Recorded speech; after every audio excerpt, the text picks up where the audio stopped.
রানী চন্দ্রাবতী অসুস্থ হয়ে পড়লেন। কিছুদিন রানী সুস্থ হতে পারছিলেন না।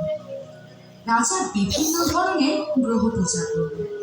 বিবিধ চিকিৎসা দেওয়া হলো রানীর আরোগ্য লাভের জন্য। রাজা সব ধরনের প্রয়াস করতে লাগলেন। রাজ্যের সব থেকে খ্যাতিসম্পন্ন কবিরাজদের সংবাদ দেওয়া হলো।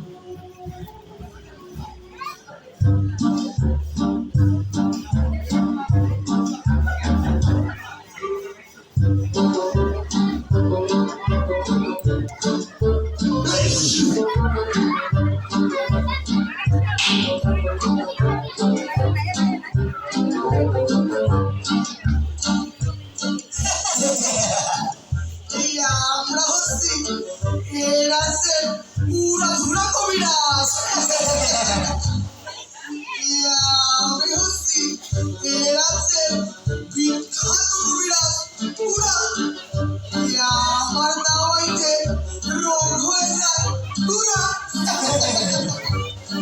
ধন্যান্তরী কৃপাপুষ্ট চিকিৎসা করি অতি সুস্থ। তাই তো মহারাজের বাড়ি বেষ্ট।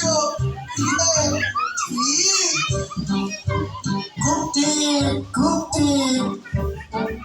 আমি হলাম এই রাজ্যের প্রখ্যাত কবিরাজ ধুরা।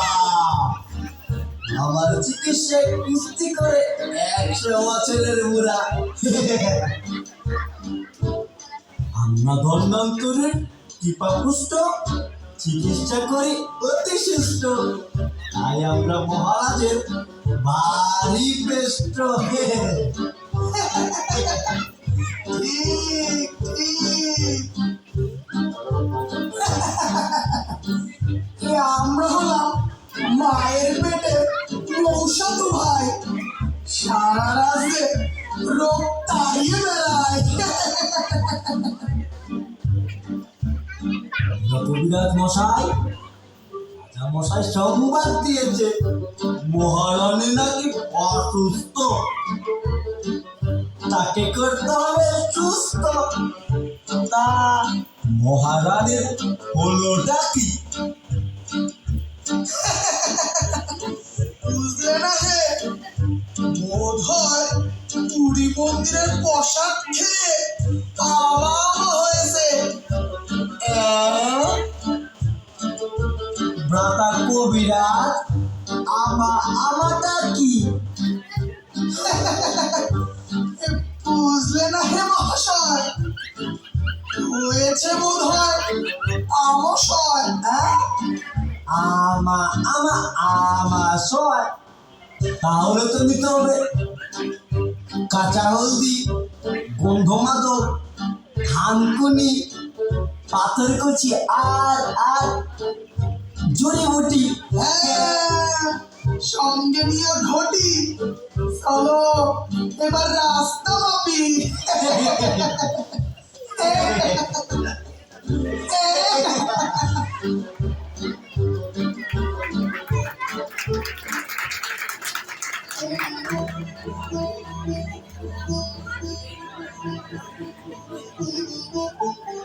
প্রহরী, কি সংবাদ? মহারাজের জয় হোক। মহারাজ উড়াধুরা এসেছেন। কে এসেছেন? মহারাজ উড়াধুরা কবিরাজ এসেছেন।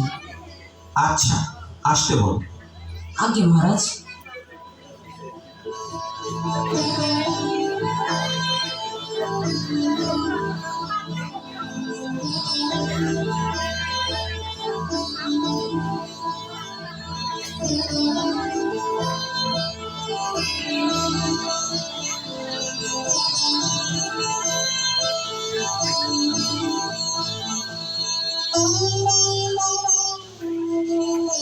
মহারাজ জয়সিংহ সকলভাবে চেষ্টা করতে লাগলেন স্ত্রীর আরোগ্য লাভের জন্য, কিন্তু সকল প্রয়াস ব্যর্থ হতে লাগল। রাজা জয়সিংহ ও কন্যা বিষ্ণুপ্রিয়া উদ্বিগ্ন হয়ে পড়লেন। রানীর অনেক দাসী ছিল, তবুও মাতৃভক্তির জন্য বিষ্ণুপ্রিয়া মাতার পাশে বসে মাতার সেবা করতেন। একদিন বিষ্ণুপ্রিয়া শুনতে পেল পথে কেউ একজন খুবই সুললিত কণ্ঠে গান গাইছে।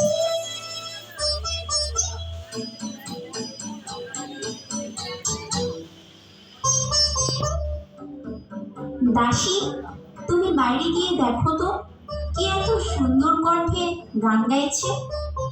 তুমি যাও, তার সংবাদ নিয়ে আমার নিকট উপস্থিত হও।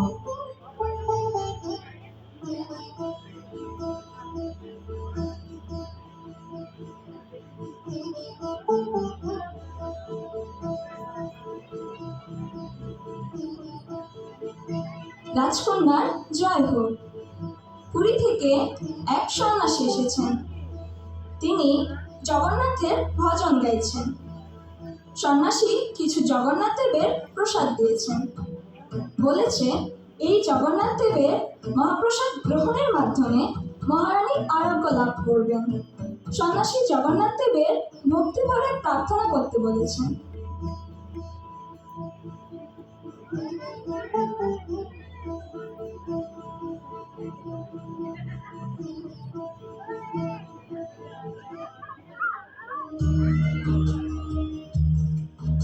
বিষ্ণুপ্রিয়া মহারানী চন্দ্রাবতীকে যত্ন সহকারে ভগবানের অপ্রাকৃত প্রসাদ গ্রহণ করান এবং সারা রাত জগন্নাথ দেবের নিকট প্রার্থনা করলেন। এইভাবে ধীরে ধীরে মহারানী সুস্থ হতে শুরু করলেন। জগন্নাথ দেবের মহাপ্রসাদের কৃপায় রানী সম্পূর্ণ সুস্থ হয়ে উঠলেন। এতে ভগবান জগন্নাথ দেবের প্রতি রাজা, রানী ও বিষ্ণুপ্রিয়ার অবিচল শ্রদ্ধা ভক্তি জন্মাতে লাগল।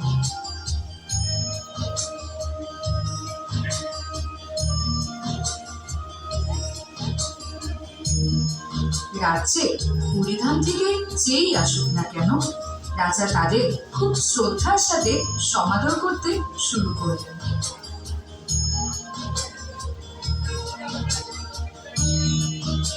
একবার পুরী মন্দির থেকে এক পান্ডা রাজার কাছে জগন্নাথ দেবের প্রসাদ নিয়ে আসলেন। রাজা সেই প্রসাদ গ্রহণ করলেন এবং পান্ডাকে কিছুদিন রাজবাড়িতে থাকার জন্য অনুরোধ করলেন। সেই পান্ডা কিছুদিন রাজবাড়িতে অবস্থান করলেন। যেদিন চলে যাবেন,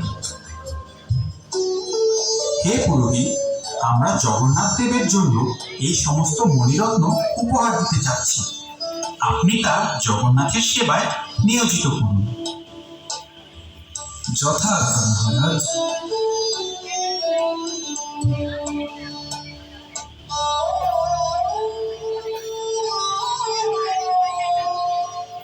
পিতাশ্রী জগন্নাথের জন্য কত কিছু উপহার দিলেন। আমি প্রভুকে কি উপহার দিতে পারি? প্রভু তো লক্ষ্মীপতি, তার বিশ্ব ব্রহ্মাণ্ডে কোনো ঐশ্বর্যের অভাব নেই। আচ্ছা, এমন কি কোনো বস্তু রয়েছে যা ভগবানের নেই, যা তাকে দিলে খুশি হবেন? হ্যাঁ, আমি নিজেকে তার কাছে উৎসর্গ করব। আমার প্রভু জগন্নাথ দেব কি জানতে পারবে আমি নিজেকে তার চরণ কমলে নিবেদন করছি?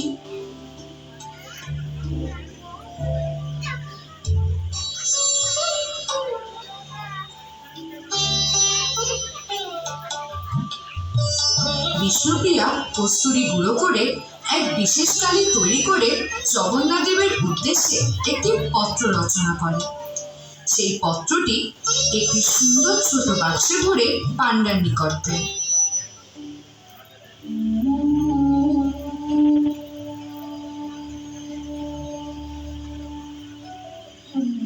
হে পুরোহিত, আপনি কৃপাপূর্বক এই বাক্সটি প্রভু জগন্নাথের হাতে নিবেদন করবেন। এই বাক্সটি আপনি অন্য কাউকে দিবেন না। এই নিন, পরিধামে যাওয়ার আপনার উপহার। রত্নসমূহ নিয়ে পুরীধামে ফেরার পথে চলতে চলতে পান্ডা এক সময় ভাবলেন,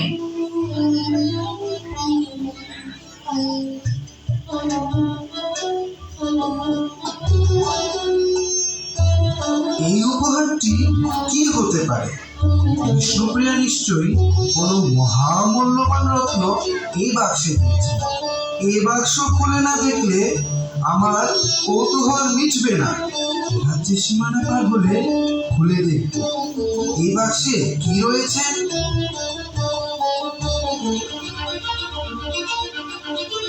এ কি? এ বাক্সে কস্তুরী লেখা পত্র ছাড়া আর কিছুই নেই। রাজকন্যা বিষ্ণুপ্রিয়া সম্পূর্ণ নির্বোধ, সেই জন্য প্রভুর উদ্দেশ্যে এরকম উপহার দিয়েছেন। সারা রাত এই বাক্সটি পুরীতে বহন করে নিয়ে যাওয়ার কোনো দরকার নেই, বরং আমি পচে ছুঁড়ে ফেলে দিই।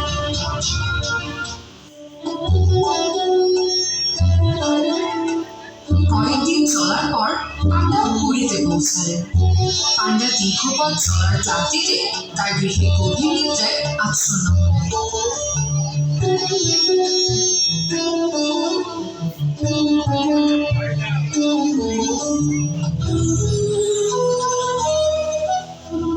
সে পুরোহিত, তুমি তোমার জন্য যে উপহার পেয়েছো তা সবই নিয়ে এসেছো। কিন্তু আমাকে আমার সাধু ভক্ত বিষ্ণুপ্রিয়া যে উপহার দিয়েছে সেটি কোথায়? কোন উপহার প্রভু? বিষ্ণুপ্রিয়া যেটি দিয়েছিল সেটি ছিল একটি পত্র মাত্র।